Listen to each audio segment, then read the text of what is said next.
Seksualni problemi kod multiple skleroze su problem koji je relativno čest, o kojem se vrlo malo govori. I inače o seksualnim problemima i kod zdravih ljudi se malo govori, a čini se da kod ljudi koji imaju različite tjelesne ili psihičke probleme je taj tabu još i veći. Pa onda ne začuđuje da i kod multiple skleroze zapravo vrlo malo ljudi se povjerava svome liječniku i vrlo malo liječnika pita uopće svoje pacijente o tome imaju li kakve seksualne probleme. Ipak postoje određena istraživanja, uglavnom iz Europe i Sjeverne Amerike, koji nam pokazuju da je učestalost seksualnih problema kod osoba koje imaju multiplu sklerozu visok. U svakom slučaju preko 50% ljudi, preko polovice, a prema nekim istraživanjima čak i 90% ljudi koji imaju multiplu sklerozu imaju barem neku vrstu seksualnih poremećaja. Koji su to najčešći seksualni poremećaji? Kod muškaraca to je vrlo često erektilna disfunkcija, kod žena to je smanjena seksualna želja, to su problemi sa doživljavanjem orgazma, a kod oba spola se mogu javiti i problemi u uzbuđivanju zbog toga što kad dođe do ispada pojedinog dijela tijela i osjeta u pojedinom dijelu tijela, onda zapravo, budući da mogu ispasti i erogene zone, onda će biti smanjena mogućnost uzbuđivanja zbog tog smanjenog osjeta.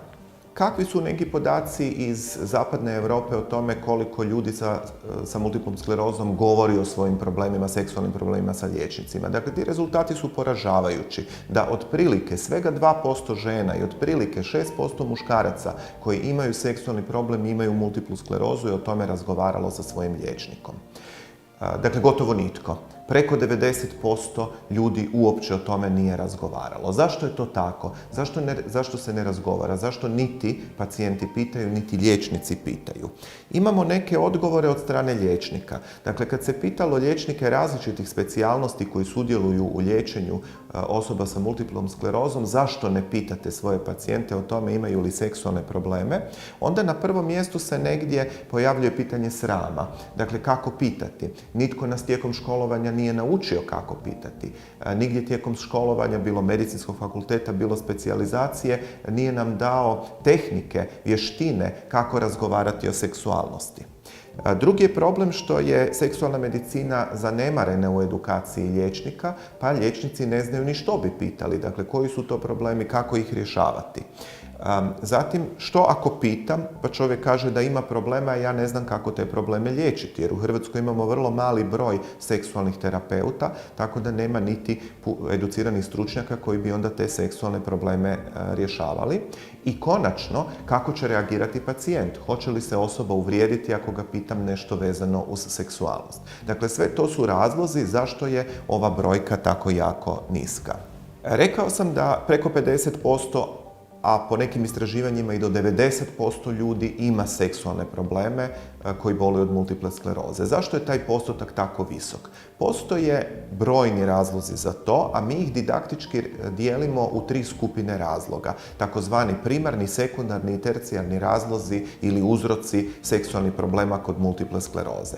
Primarni uzroci, odnosno primarni razlozi su oni gdje direktno djelovanje same bolesti, odnosno ono što multipla skleroza jest, a multipla skleroza je gubitak mijelina, dakle mijelinske ovojnice na živčanim vlaknima, dakle zbog gubitka mijelina dolazi do određenih seksualnih problema. To su takozvani primarni uzroci ili primarni seksualni problemi. Dakle, zbog toga što je usporen protok informacija, zbog toga što je usporen protok električnog signala kroz živce, dolazi do određenih problema. To su u prvom redu problemi sa uzbuđivanjem, što znači erektilna disfunkcija kod muškaraca i problemi sa vlaženjem kod žena, ali i problemi sa doživljavanjem orgazma, zato što se signali sa periferije zapravo usporeno provode u središnji živčani sustav. Druga skupina razloga su sekundarni. Sekundarni znači da je seksualni problem nastao zbog toga što osoba ima neke simptome koji su dio kliničke slike multiple skleroze, na primjer umor ili bol ili spazam mišića, pa zbog toga nastaju određeni seksualni problemi. Ili recimo inkontinencija. Puno ljudi koji imaju inkontinenciju iz drugih razloga, ne samo multiple skleroze, zanemaruju seksualne aktivnosti. A tercijarni problemi su oni koji nastaju zbog psihičkih posljedica koje nastaju pak zbog multiple skleroze. Dakle, osoba može, na primjer, povećana je učestalost depresije kod multiple skleroze i osoba može zbog depresije imati neki seksualni problem. Zbog multiple skleroze može doći do narušenih partnerskih odnosa, pa to može biti uzrok za seksualne probleme. Osoba može imati izmijenjenu sliku o sebi, dakle drugačije se vidimo, drugačije gledamo na svoje tijelo kad nas neka bolest, pa tako i multipla, pogodi i u tom slučaju opet može se promijeniti i seksualnost. Dakle, ti tercijarni problemi nastaju zbog ovih psiholoških adaptacija ili psiholoških promjena vezanih uz multiplu sklerozu. Konačno, ljudi mogu imati uz multiplu sklerozu još neka druga stanja koja sa multiplom sklerozom nemaju nikakve veze, ali zapravo povećavaju rizik od seksualnih problema. Na primjer, pušenje. Pušenje je faktor rizika za seksualne probleme. To ima li osoba multiplu ili nema veze s pušenjem, ali dio ljudi sa multiplom puši. Ili ovisnost o alkoholu, štetna uporaba alkohola, također kao komorbiditet, kao istodobno prisutan problem. Sjedilački način života, dakle ljudi koji više vremena provode u autu, na nekakvom radnom mjestu gdje se više sjedi, imaju povećan rizik od seksualnih problema. Prekomjerna tjelesna težina ili recimo komorbidna šećerna bolest. Sve to su razlozi zašto čovjek može imati povećanu učestalost seksualnih problema, a što nema direktne veze sa samom multiplom sklerozom. E sad, kad smo čuli da velik broj ljudi ima seksualne probleme, da su uzroci seksualnih problema brojni, možemo se i zapitati ima li pomoći. Na sreću, odgovor je potvrdan. Dakle, postoje brojne tehnike kojima možemo popraviti seksualni život ljudi sa oboljelih od multiple skleroze. Te tehnike možemo podijeliti u dvije velike skupine ili vrste. Jedno su tehnike koje pomažu i kod drugih ljudi, neovisno o tome imaju li ili nemaju nekih tjelesnih ili psihičkih bolesti, dakle tehnike koje pomažu poboljšanju seksualnosti općenito, a drugo su tehnike koje su usmjerene na konkretan problem, na primjer ukoliko neko ima erektilnu disfunkciju ili vaginizam ili probleme sa dispareunijom, dakle bolovima pri seksualnom odnosu, postoje specifične tehnike koje mogu rješavati taj konkretan seksualni problem. Od ovih općenitih tehnika za koje znamo da poboljšavaju seksualnost općenito, jedna od najvažnijih je razgovor. Dakle, razgovor o tome da imam seksualni problem, razgovor sa stručnjakom. Čuli smo na početku da vrlo mali broj ljudi koristi tu tehniku, dakle svega 2% žena, 6% muškaraca. Dakle, tu imamo jedan ogroman prostor gdje bi velikom dijelu ljudi se moglo pomoći. Zašto razgovor sa stručnjakom pomaže? U prvom redu zato što se dovodi do normalizacija. Što znači normalizacija? Shvaćanje da je to ili razumijevanje ili dobivanje podatka da je to normalna pojava, da velik broj ljudi ima taj problem, da nisam sam, zapravo da se i drugi nose sa ovim problemom. Također, kad s nekim razgovaramo o nekom svom problemu, bilo seksualnom, bilo kojem drugom, mi moramo svoje misli prenijeti u riječi. I to djeluje terapijski, jer moramo unijeti red. Jer dok je nešto u našoj glavi, dok su to samo strahovanja, iščekivanja, nekakvi veliki, to mogu biti i veliki strahovi, nitko drugi osim mene to nema, ko zna može li mi se pomoći. E sad kad to trebam pretočiti u riječi, moram unijeti logiku i red. I već to djeluje terapijski. Ako razgovaram sa stručnjakom, dobit ću i određene informacije koje su točne i koje su provjerene, koje mi mogu pomoći i konačno mogu izraziti svoje emocije, svoje zabrinutosti, svoje strahovanja, svoje anksioznosti, svoju depresivnost ako imam, što sve može biti terapijski.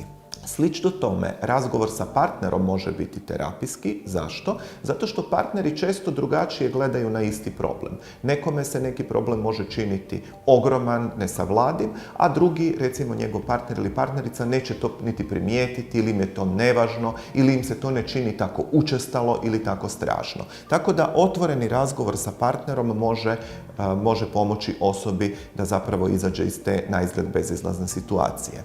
Također, ako razgovaramo o seksualnim problemima, onda ćemo povećati intimnost između sebe i partnera. Dakle, možda ćemo početi razgovarati o tome što nas seksualno uzbuđuje. Možda ćemo početi razgovarati o tome imamo li neke zajedničke seksualne fantazije. Možda ćemo naći neke seksualne igračke koje bi nam mogle pomoći i kroz taj razgovor stvaramo jednu bliskost, intimnost i neku veći osjećaj razumijevanja između partnera. Zbog toga svakako razgovor sa partnerom može biti dobra odluka. Što Što se tiče pojedinih simptoma vezanih uz multiplu sklerozu, recimo umor je često razlog zašto ljudi ne ulaze u seksualne aktivnosti, kažu osjećaju se preumorno, nije im ni do čega, kako sad ući u seksualnu aktivnost kad nemam energije, nemam volje za njome. Dakle, neki od načina kako se s time možemo nositi je prvo da planiramo seksualnu aktivnost onda kad smo najmanje umorni. Neki ljudi će biti najmanje umorni ujutro, nakon što su se naspavali, ili ako u toku dana imamo neke redovite odmore, nakon tog odmora može biti dobro vrijeme za izbor seksualne aktivnosti. Također nije potpuno jednako, ovisi nam seksualna aktivnost i o položaju partnera u seksualnoj aktivnosti. Dakle, onaj misionarski položaj može biti otežan, pogotovo za muškarca koji osjeća veliki umor. I onda neki bočni položaj ili položaj u sjedećem položaju seksualne aktivnosti može pomoći da se taj umor umanji. Također, neki ljudi kažu da ukoliko ih druga osoba masira, odnosno nakon masaže, da je umor manji. Pa to može biti i neka vrsta predigre za seksualnu aktivnost. Drugi čest simptom koji remeti seksualna aktivnost je inkontinencija. Velik broj ljudi koji imaju inkontinenciju boje se da će se inkontinencija dogoditi za vrijeme seksualne aktivnosti, premda se uistinu to rijetko događa. Dakle, kod većine ljudi koji imaju inkontinenciju, inkontinencija se neće dogoditi za vrijeme seksualnog odnosa, a to posebice vrijedi za muškarce. Ali i kod žena, samo mali broj onih koji se boje zaista imaju inkontinenciju tijekom seksualne aktivnosti.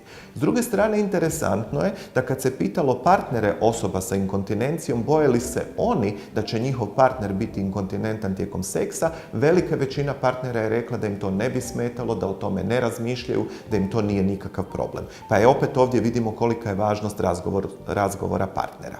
E sad, što sama osoba može napraviti da smanji rizik od inkontinencije tijekom seksualne aktivnosti? Prvo, ograničiti unos tekućine nekih 1 do 2 sata prije seksualnog odnosa, tako da smanjimo rizik da budemo inkontinentni. Drugo, izbjegavati one supstance za koje znamo da djeluju diuretički, znači da djeluju tako da povećavaju izlučivanje urina. Tu je, na primjer, kofein je jako dobar diuretik, dakle izbjegavanje kave, Coca-Cola, Red Bulla. Alkohol je dobar diuretik, pa i njega treba izbjegavati. Ili u prehrani, na primjer, šparoge su dobar diuretik. Tako da ovo ne bi trebalo uzeti nekoliko sati prije seksualnog odnosa. Nadalje, osoba može neposredno prije odnosa se otići pomokriti, isprazniti mjehur i na taj način smanjiti rizik od mogućnosti inkontinencije. Onda postoje određene vježbe dna male zdjelice koje možemo povećati kontinenciju, dakle možemo povećati naš kapacitet za zadržavanjem urina. Ove vježbe bi trebalo raditi nekoliko puta dnevno po par minuta da bi bile uspješne. To su one poznate Kegelove vježbe, ali postoji čitav niz drugih vježbi koje nas fizioterapeuti mogu naučiti. Ukoliko je rizik od inkontinencije tijekom odnosa zaista visok i imamo iskustvo da se to često dogodilo, onda možemo napraviti i kateterizaciju prije odnosa, isprazniti mjehur i na taj način spriječiti. Kod muškaraca stavljanje penilnog prstena na bazi penisa može smanjiti rizik od inkontinencije i konačno opet, vrlo slično kao kod umora, izbor položaja seksualnog odnosa može smanjiti rizik od inkontinencije. Zašto? Zato što u nekim položajima je manji pritisak na mokraćni mjehur, pa time i manja vjerojatnost inkontinencije. Na primjer, ukoliko je žena u položaju gore, a žena ima inkontinenciju, tada će u tom položaju rizik od inkontinencije biti manji. Ili penetracija straga ili pak bočni položaj, jer u svim tim situacijama nema pritiska na mokraćni mjehur. Ljudi koji imaju spazam mišića, pa taj spazam može otežavati seksualne odnose, može pomoći, na primjer, istezanje mišića prije seksualnog odnosa ili stavljanje toplih obloga na mišiće koje će smanjiti osjećaj spazma, ili pak farmakoterapija, uzimanje miorelaksansa ili analgetika otprilike 45 do 60 minuta prije seksualnog odnosa da damo vremena lijeku da počne djelovati i da opusti mišiće. Ukoliko je bol problem, ta bol može biti jedna općenita bol u tijelu koja onemogućuje seksualni odnos ili može biti specifična pojava boli u genitalnim organima ili u zdjelici, u trbuhu, koja otežava ili ometava seksualni odnos. Bol se može javiti za vrijeme seksualnog odnosa ili kod manjeg dijela ljudi nakon seksualnog odnosa. Opet i tu postoje neka rješenja. Na primjer, bol nije jednaka u svakom položaju. Ako je žena ta koja doživljava bol prilikom seksualnog odnosa, onda je bol manja kad je žena u položaju gore. Zašto? Zato što u tom položaju žena ima veću kontrolu nad dubinom penetracije i na taj način može smanjiti osjećaj boli. Lubrikanti mogu smanjiti osjećaj boli, njih treba nanositi obilno, postoje dvije vrste lubrikanta, oni na bazi vode i oni na bazi silikona. Ovi na bazi vode hlape, pa ih onda ukoliko seksualni odnos duže traje treba nadodavati, a ovi na bazi silikona obično su ljudi njima zadovoljniji, premda, budući da se oni teško ispiru, onda mogu ostati još satima, pa čak i drugi dan i na odjeći. Ponekad se može dodati lokalne anestetike, odnosno analgetike, dakle lokalna sredstva za smanjivanje boli, a postoje čak i kondomi koji su impregnirani sa anestetikom i na taj način mogu smanjiti osjećaj boli. I konačno, kod ljudi koji imaju kronificiranu bol, koja nije vezana samo uz genitalne organe, nego i negdje drugdje, postoji i kronična farmakoterapija koja može pomoći za smanjivanje boli pri seksualnom odnosu.